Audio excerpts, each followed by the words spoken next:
Hablaremos hoy del bautismo de Clotilde. Parece una obra de teatro, un vodevil, Sí, pero totalmente. en realidad es un episodio temprano de la historia de España que tuvo lugar a comienzos del siglo VI. Antes de España, entonces, incluso, claro. Incluso antes de España. Sí. Nuestros cronistas, nuestras fuentes de hoy son Gregorio de Tours, Procopio y Jordanes. Cuadro de situación en los territorios de lo que luego sería España. Después de todo era Hispania. España, sí. Gobernaban los visigodos, que eran partidarios de una de las primeras herejías del cristianismo.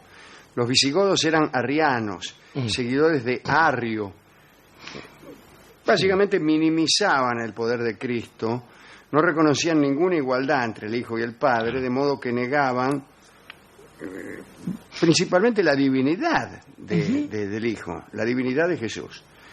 El rey visigodo, que a comienzos del siglo VI era un señor llamado Amalarico, era naturalmente arriano. Arriano, claro. Este rey estaba en problemas con sus vecinos los merovingios, es decir, los francos, que eran cristianos, pero cristianos ortodoxos.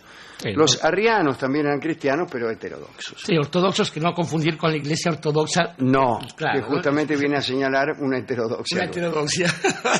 Insistentemente los francos amenazaban con invadir los territorios visigóticos. Esta frase produce alguna gracia, cuando uno se imagina la situación de un pueblo fronterizo amenazando insistentemente al otro, diciendo, pegados a la frontera, la siguiente frase: miren que los vamos a invadir. Bueno, el rey merovingio de esos tiempos era Childeberto. Quiere decir que ambos, Amalarico y Childeberto, cumplían con tener nombres que inmediatamente eran asociados a sus pueblos. Amalarico, preocupado por la situación, consultó a su principal ayudante, que se llamaba Teudis, y que era notablemente hábil como diplomático, tal como ocurre con los principales ayudantes de los reyes. Teudis encontró una solución ingeniosa que debía salvar la paz y la integridad territorial. Le sugirió a Amalarico que se casara con una princesa merovingia a cambio de algunas riquezas y algunas seguridades fronterizas. Amalarico se mostró encantado. Qué bueno. Inmediatamente mandó mensajeros a las tierras de los francos para que le consiguieran un buen partido y una princesa hermosa. Venimos del parte acá del rey Amalarico a ver qué es lo que tienen suelto. Bien. Los mensajeros regresaron con noticias, con buenas noticias. Informaron que la princesa con la que podía casarse Amalarico se llamaba Clotilde y era nada menos que la hermana del rey. Del rey Childeberto, ¿no? El merovingio, que por otra parte también había aceptado el pacto y además parece que Clotilde era hermosa. Epa. O sea que estábamos en el mejor de los Cartón mundos. lleno. Amalarico envió a los francos una embajada oficial que pidiera la mano de la princesa conforme a derecho. Y hubo casorio. La verdad es que los merovingios suponían que la entrada de la princesa en territorios visigóticos les podía servir para estar bien enterados de lo que allí sucedía y en algún caso intervenir. Es decir, no habían abandonado ni por un momento el deseo de invadir. Ve cómo son los cuñados. Vio ¿no? cómo son los cuñados merovingios. Muy bien, cuando Clotilde llegó a España, Amalarico quedó extasiado.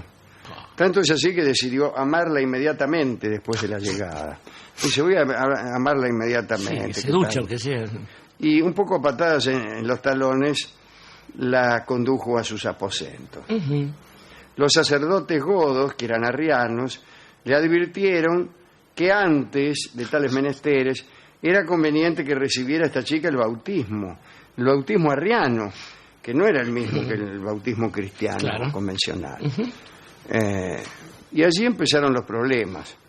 El bautismo arriano se verificaba en una especie de piletón en el que los conversos desnudos debían hacer una triple inmersión. Me gusta. Bueno, la ceremonia podía resultar un tanto vergonzosa para Clotilde, ya que a semejante enjuagada solían asistir todos los dignatarios de la corte, mitad por protocolo, mitad por gusto, ¿no? Claro.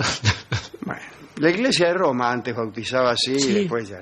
Cuando el cristianismo se extendió hacia el frío, Algo más rápido. Sí. No, más bien, escúchame. Con una gota ya está. nos vamos a reventar todo. Pero el caso es que el rey no dio beligerancia a los sacerdotes y se dedicó a los menesteres venéreos Muy bien. con su mujer, ¿no? Pero había un problema más grave que el problema del agua y de que no me voy a enjuagar aquí desnuda ante cualquiera. Disculpe, me estaban llamando. Estaban llamando a la corte de Amalarico. Bien. El problema era otro. A ver si nos ponemos de acuerdo. El problema es, El supongo, problema no era que tenía vergüenza. El problema era que esta chica era ortodoxa y no iba a acceder de ningún modo a cambiar su fe. bautizarse conforme al rito arriano. lo cual también ponía, supongo, en cuestión el asunto de la descendencia después, ¿no? Esperemos que esas cosas... Por supuesto. O sea, había un montón de líos. Líos que se hicieron patentes cuando la chica dijo, mira, a Malarico no lo vayas a tomar a mal, pero me bautizo. no quiero bautizarme. Primero, toda desnuda ahí delante de los dignatarios que están, dele frotarse las manos. Entonces Amalarico dilató aquel bautismo, aunque no la otra iniciación a la que ya hemos hecho mención. Pero de todos modos, a cada rato, el clero arriano le recordaba a Amalarico la necesidad de bautizar a Clotilde. Y el rey empezó a sondear con discreción a su esposa. A su esposa era la enciclopedia española. La enciclopedia. Y le preguntaba, ¿qué te parece, amor mío, si te bautizas Arriana? La mina reaccionó con contundencia, o sea que dijo que nunca renegaría de su fe. Amalarico insistió. Clotilde, entonces indignada, comenzó a hacer ostentación de su liturgia e incluso a eludir las intenciones amorosas del rey. Cuando el rey venía, no ya a bautizarla precisamente, Clotilde se negaba, socolor de diferencias religiosas. Solía ir Clotilde a las iglesias del cristianismo convencional, que todavía existían en las regiones visigóticas. Entonces Amalarico, horrorizado, y también los sacerdotes arrianos, empezaron a pensar que se habían equivocado de esposa para su rey, cosa que nosotros sabíamos mucho antes que ellos, ¿no? Amalarico poco a poco se fue desentendiendo de Clotilde, e incluso, lo digo acá entre nosotros, ¿no? Dirigió sus atenciones a algunas queridas que eran menos rígidas en asuntos religiosos. La Arriana es un poco más condescendiente, ¿vio? Sí, es verdad. Ahora la intransigencia de Clotilde se sostuvo y ese fervor molestó a los arrianos, imagínense. Claro. Algunos no supieron contenerse y pasaron a las vías de hecho. Vamos, que cierto día la reina fue a una iglesia y en el camino le tiraron cosas y la insultaron. Al regreso al palacio se quejó ante Amalarico y le escribió a su hermano Childeberto, el rey de los merovingios, una carta desesperada. Acá me tratan mal, que se piensan, qué sé yo, sin vergüenza. Me dicen nombres por la calle. Claro, me ponen nombretes. Nombretes. Al recibir el mensaje, a Childeberto se le ocurrió una idea. Ya tenía lo que vulgarmente se llama un casus belli. Claro. Es decir, el detonante necesario para desatar una invasión a España. Y entonces explotó el asunto de Clotilde, hizo circular por toda la región la noticia de que Clotilde había sido cruelmente maltratada por culpa de sus creencias. Mostró como prueba, Childeberto, un pañuelo manchado con sangre. Una prueba irrefutable. Yo no le creía. No. Pero ¿qué sucede cuando uno muestra un... Esto me lo enseñaron en el curso de detectives. Sí, Darío Villarruel.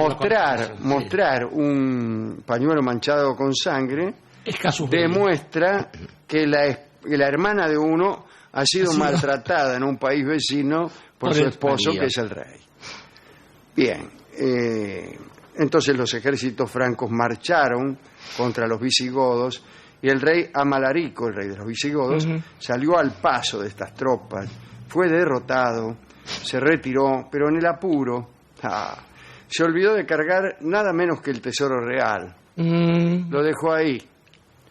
Y entonces, allí sobre el piano, que ya jamás toca.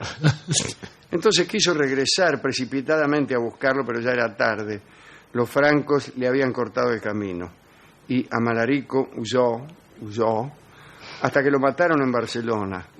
Fue muerto por un franco llamado Besson en el año 531, en ese año.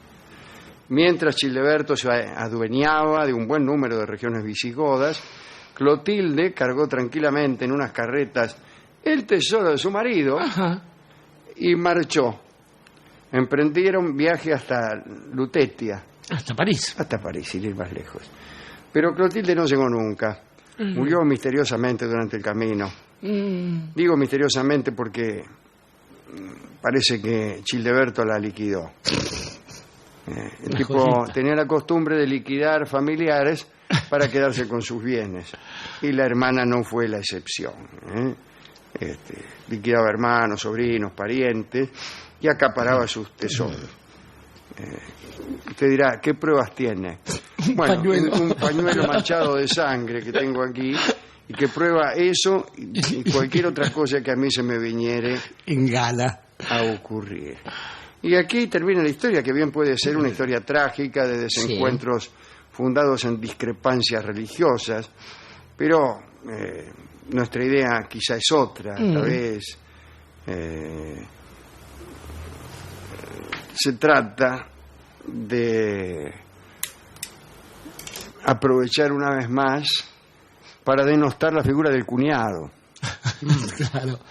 El hermano de la novia de uno, de la mujer de uno, es la peor persona imaginable. Ciertamente. Y generalmente se queda con nuestros bienes. Sí, claro. De una manera o de otra. Y eso realmente es doloroso. Sí, duro, pero no hay peor destino para los bienes de un hombre que el bolsillo del hermano de la mujer que anda con él. Pues si me dice la hermana, bueno, vaya y pase. Vaya y pase. Bueno, las hermanas de la novia, de las mujeres, pueden hacer la alegría de una familia, pero no los hermanos jamás. No.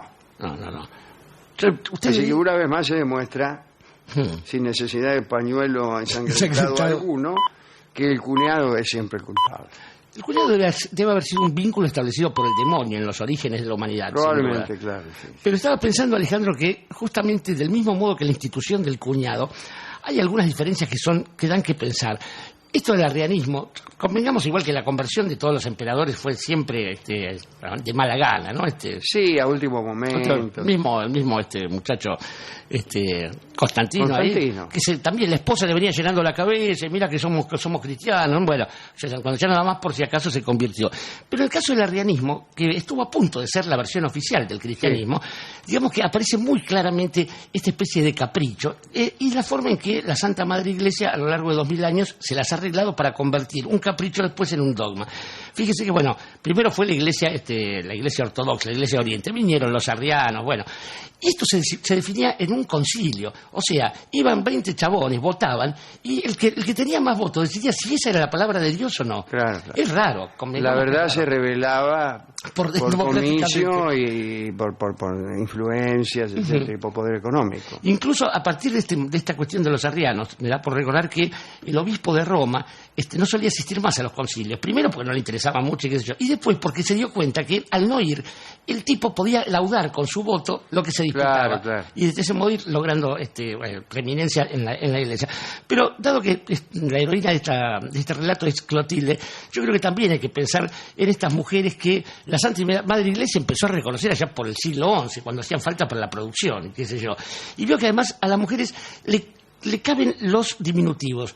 porque uno dice, igual que algunas deficiencias, ¿no? Por ejemplo, uno dice el cieguito. ¿Por qué? Es el señor ciego, qué sé yo. O sea, la afinadita. Digo, no ha bastado en Occidente el hecho de denostar a la mujer, relegarla, ponerla siempre en condiciones más o menos que animal, darle hermanos. No ese diminutivo que se les pone cada 2 minutos. Cada 2 minutos, con lo cual, digo, creo que el mejor homenaje es recordarla a Clotilde, que no solamente tuvo un esposo que le insistía para compartirla, sino un hermano que se la cargó, la pobrecita. La pobrecita es la samba que ilustrará esta historia y que va a cantar nuestra Mercedes Sosa.